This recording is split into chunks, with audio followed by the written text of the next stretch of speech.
మీనరాశి డిసెంబర్ 2023. మీనరాశి మీన నక్షత్రంలో నుంచి ఉద్భవించిన రాశి చక్రంలో 12వ రాశి.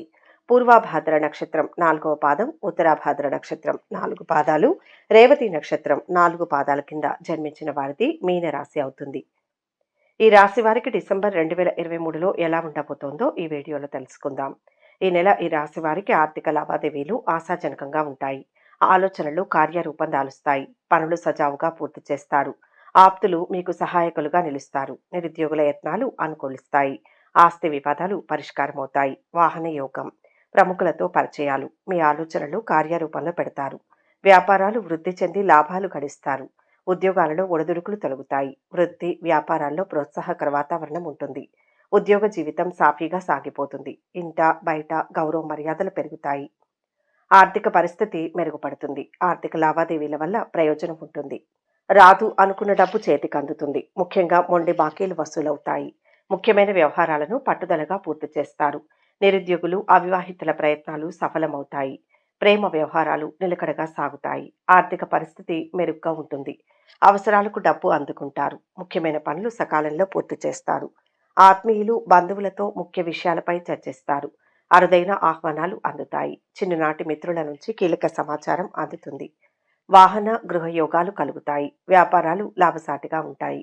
ఉద్యోగాలలో మీ సమర్థతను చాటుకుంటారు.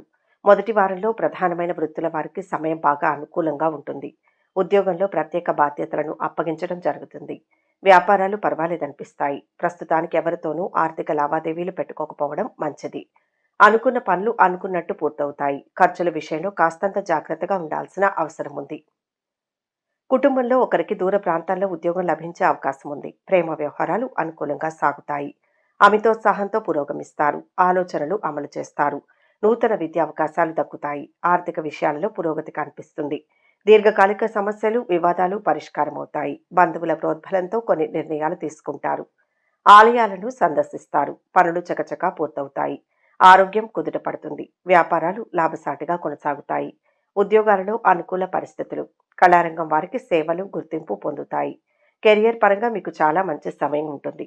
మీ సహోద్యోగులు ఉన్నతాధికారుల నుంచి మీకు మంచి మద్దతు ఉంటుంది. మీరు విదేశాలకు లేదా మరేదైనా ఇతర ప్రదేశాలకు వెళ్లే అవకాశాన్ని పొందవచ్చు.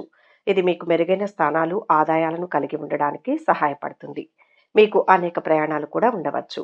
మిమ్మల్ని అపార్థం చేసుకునే వ్యక్తులతో మాట్లాడేటప్పుడు జాగ్రత్తగా ఉండండి.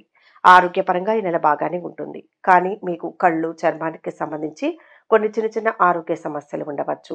కుటుంబ పరంగా బాగుంటుంది. మీరు మీ కుటుంబ సభ్యులతో మంచి సంబంధాలను కొనసాగిస్తారు.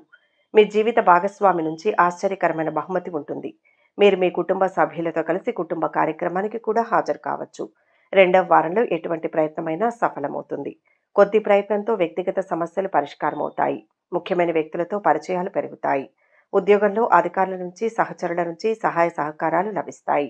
డాక్టర్లు, లాయర్లు, ఇంజనీర్లు వంటి వృత్తి రంగాల వారికి డిమాండ్ పెరుగుతుంది. వారికి సమయం అన్ని విధాలా అనుకూలంగా ఉంటుంది. వ్యాపారాల్లో ఆశించినంతగా లాభాలు పెరుగుతాయి. కుటుంబంలో సుఖ సంతోషాలు వెలువరుస్తాయి. పరిస్థితులు అనుకూలిస్తాయి. విద్యార్థుల ప్రయత్నాలు సానుకూలం. కొత్త వ్యక్తుల పరిచయం ఉంటుంది. శుభకార్యాలకు హాజరవుతారు. ఆర్థిక పరిస్థితి ఆశాజనకంగా ఉంటుంది. సన్నిహితుల నుంచి పిలుపు రావచ్చు. స్థిరాస్తి విషయంలో చికాకులు తొలగుతాయి. గృహ నిర్మాణ యత్నాలు కలిసి వస్తాయి. వ్యాపారాలు విస్తరిస్తారు. ఆశించిన లాభాలు తథ్యం. ఉద్యోగాలలో కొత్త హోదాలు దక్కుతాయి. రాజకీయ వర్గాలకు సత్కారాలు లభిస్తాయి. వ్యాపారస్తులకు వారి వ్యాపారంలో మంచి పెరుగుదల ఉంటుంది. ముఖ్యంగా మీకు మంచి ఆదాయం ఉంటుంది. వ్యాపారంలో డబ్బు పెట్టుబడి పెట్టాలనుకునే వారు లేదా దానిని విస్తరించాలనుకునే దాని కోసం పనిచేయడం ప్రారంభించవచ్చు. మీరు ఎక్కువ డబ్బు పెట్టుబడి పెట్టాల్సి రావచ్చు. మీరు దీనిపై దృష్టి పెట్టాలి. సరైన పరిశోధన లేకుండా ఏ రకమైన పెట్టుబడి పెట్టకండి. విద్యార్థులకు మంచి సమయం ఉంటుంది. వారికి పెద్దలు లేదా ఉపాధ్యాయుల నుంచి కొంత మద్దతు లభిస్తుంది. వారు కోరుకున్న సంస్థల్లో ప్రవేశం కూడా పొందుతారు. పోటీ పరీక్షలు రాసేవారు ఆశించిన ఫలితం పొందడానికి ఎక్కువగా కృషి చేయాలి. మూడవ వారంలో వృత్తి ఉద్యోగాల్లో మంచి గుర్తింపు లభిస్తుంది. వ్యాపారాలలో సంపాదన నిలకడగా కొనసాగుతుంది. ఉద్యోగం మారడానికి చేస్తున్న ప్రయత్నాలు ఫలిస్తాయి. 1-2 శుభవార్తలు అందుతాయి. నిరుద్యోగులకు సమయం అనుకూలంగా మారుతుంది. కోరుకున్న సంస్థ నుంచి ఆఫర్ వచ్చే అవకాశం ఉంది. ఆదాయంలో ఆశించిన మార్పు ఉంటుంది. ముఖ్యమైన పనులు సకాలంలో సునాయాసంగా పూర్తవుతాయి. ఆరోగ్యం విషయంలో జాగ్రత్తగా ఉండడం మంచిది. మీరు తీసుకునే నిర్ణయాలు అందరినీ ఆశ్చర్యపరుస్తాయి. శ్రమకు తగిన ఫలితం దక్కించుకుంటారు. పనులు సకాలంలోనే పూర్తి చేస్తారు. ఆర్థిక వ్యవహారాలు సంతృప్తినిస్తాయి. రుణదాతల ఒత్తిళ్లు తొలగుతాయి. తీర్థయాత్రలను సాగిస్తారు. వివాహ ఉద్యోగ యత్నాలు ఫలిస్తాయి. సోదరులతో ఉత్తర ప్రత్యుత్తరాలు సాగిస్తారు.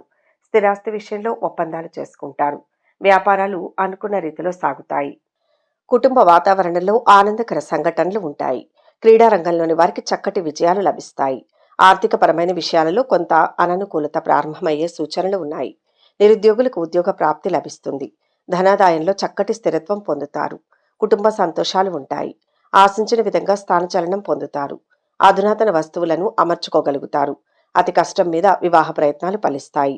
ధనాదాయం బాగుంటుంది. పలుకుబడి కలిగిన వ్యక్తులతో ఉన్న పరిచయాల వలన లాభాలు ఏర్పడతాయి. వృత్తి వ్యాపారాలు సామాన్యంగా ఉంటాయి. ఉద్యోగ జీవనం సామాన్యంగా కొనసాగుతుంది. చివరి వారంలో నూతనంగా చేపట్టిన పనులు సజావుగా పూర్తి చేస్తారు. ఆత్మీయులు బంధువులతో మరింత ఉత్సాహంగా గడుపుతారు. ఆర్థిక వ్యవహారాలు ఆశాజనకంగా ఉంటాయి. పనులు విజయవంతంగా సాగుతాయి.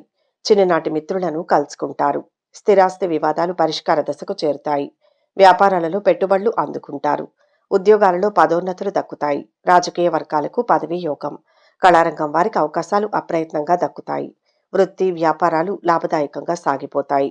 ఉద్యోగంలో కూడా ప్రాధాన్యత పెరుగుతుంది. అధికారులు ప్రత్యేక బాధ్యతలను అప్పగించడం జరుగుతుంది. ఆదాయంలో ఆశించినంతగా పెరుగుదల ఉంటుంది. అయితే ఖర్చులు తగ్గించుకొని పొదుపు పాటించడం మంచిది. ఎవరికి ఎటువంటి వాగ్దానాలు చేయకపోవడం మంచిది. కొందరు మిత్రుల సహాయంతో ముఖ్యమైన పనులు పూర్తి చేసుకుంటారు. కుటుంబ జీవితం ప్రశాంతంగా సామరస్యంగా సాగిపోతుంది. ఆరోగ్యం పర్వాలేదు. వ్యక్తిగత ఆరోగ్య విషయంలో మానసిక అధైర్యం ఏర్పడుతుంది. ఆత్మీయుల అనుచిత ప్రవర్తన వలన మానసిక అశాంతితో బాధపడతారు. కుటుంబంలో అనవసరమైన కలహాలు ఏర్పడి అపకీర్తి పొందుతారు. ఆర్థిక పరిస్థితి ఆశాజనకంగా ఉండి రుణాలు తీరుతాయి. ముఖ్యమైన పనులు నిదానించిన ఎట్టకేలకు పూర్తవుతాయి. మిత్రులు ఆప్తులతో ఆనందాన్ని పంచుకుంటారు. కుటుంబ సభ్యులతో ఉత్సాహంగా గడుపుతారు. ఆస్తి వివాదాలు పరిష్కారమవుతాయి. ఇంటి నిర్మాణాలు చేపట్టే వీలుంది. గత సంఘటనలు గుర్తుకు వస్తాయి. ఆధ్యాత్మిక కార్యక్రమాలలో పాల్గొంటారు. ఇంటి నిర్మాణాల్లో కదలికలు ఉంటాయి. వ్యాపారాలలో లాభాలు పొందుతారు. ఉద్యోగాలలో ఒత్తిళ్ల నుంచి బయటపడతారు. రాజకీయ వర్గాలకు మరింత ఉత్సాహవంతమైన కాలం. మొత్తంగా ఈ నెల ఈ రాశి వారికి కొత్త పనులు చేపడతారు. ఆలోచనల అమలుకు చర్యలు చేపడతారు. ఆర్థిక లావాదేవీలు సంతృప్తికరంగా ఉంటాయి. శత్రువులు కూడా మిత్రులుగా మారతారు. ఆలయాలను సందర్శిస్తారు. దూరపు బంధువుల నుంచి కీలక సమాచారం అందుతుంది. భూములు వాహనాలు కొనుగోలు చేస్తారు. గృహ నిర్మాణాలలో అవాంతరాలు తొలగుతాయి. వ్యాపారాలు ఊపందుకుంటాయి. ఉద్యోగాలలో ఒడిదుడుకులు తొలగుతాయి. ఇంట బయట ఒత్తిడి ఉంటుంది. కొన్ని ఇబ్బందికర పరిస్థితులు ఎదురయ్యే అవకాశం ఉంది. కొంచెం జాగ్రత్తగా వ్యవహరించడం మంచిది. వ్యాపారం మీద శ్రద్ధ పెంచాల్సిన అవసరం ఉంది. ఆర్థిక పరిస్థితి చాలా వరకు అనుకూలంగా ఉంటుంది. అనవసరపు వాగ్దానాలు చేయకపోవడం మంచిది. తల్లిదండ్రుల ఆరోగ్యం మీద బాగా శ్రద్ధ పెట్టాల్సిన అవసరం ఉంది. కుటుంబ జీవితంలో అన్యోన్యత పెరుగుతుంది. పిల్లల నుంచి శుభవార్తలు వింటారు. ఉద్యోగ ప్రయత్నాలు అనుకూలిస్తాయి. కుటుంబ సమస్యలు క్రమేపీ తీరుతాయి. ఆస్తి వివాదాల నుంచి గట్టెక్కుతారు. సోదరులతో సఖ్యత నెలకొంటుంది. వివాహ ఉద్యోగ యత్నాలు ఫలిస్తాయి. కొత్త వ్యక్తుల పరిచయం సంతోషం కలిగిస్తుంది. ఆలయాలను సందర్శిస్తారు. వ్యాపారాలలో ఆశించిన లాభాలు తథ్యం. ఉద్యోగాలలో మరింత పురోగతి ఉంటుంది. రాజకీయ వర్గాలకు ఒత్తిళ్లు తొలగుతాయి. తలపెట్టిన ప్రతి కార్యం ఆలోచన లాభిస్తుంది. గతకాలపు సమస్యలు తొలగిపోతాయి. కార్యసిద్ధి. ఆర్థిక అభివృద్ధి ఏర్పడతాయి. వృధా ధన వ్యయం తగ్గుతుంది. చేతిపై ధనం నిలుస్తుంది. శారీరక స్వస్థత ఏర్పడుతుంది. గృహ సంబంధ లేదా భూ సంబంధ స్థిరాస్తి లాభం ఏర్పడుతుంది. వివాదాలు తొలగిపోతాయి. శుభవార్తలు వింటారు. పాటించవలసిన పరిహారాలు: శ్రీ సుబ్రహ్మణ్య స్వామిని ఆరాధించాలి. పైన తెలుపబడిన రోజుల్లో కూడా శ్రీ సుబ్రహ్మణ్య స్వామి వారిని ఆరాధించాలి. ఎరుపు రంగు వస్త్రాలు, ఎరుపు రంగు ధాన్యం, శివాలయంలోని అర్చక స్వాములకు పాదాభివందనం చేసి తమలపాకులు, ఒక్కలు, అరటి పండ్లు 51 రూపాయల దక్షిణ పెట్టి దానమివ్వాలి. ఎర్రని కందులు, చక్కెరతో చేసిన పూర్ణం శ్రీ సుబ్రహ్మణ్య స్వామికి నివేదన చేయాలి. ఈ వీడియో కనుక మీకు నచ్చినట్లయితే లైక్ చేయండి, షేర్ చేయండి. మరిన్ని ఆధ్యాత్మిక విషయాల కోసం మా ఛానల్ను సబ్స్క్రైబ్ చేసుకోండి.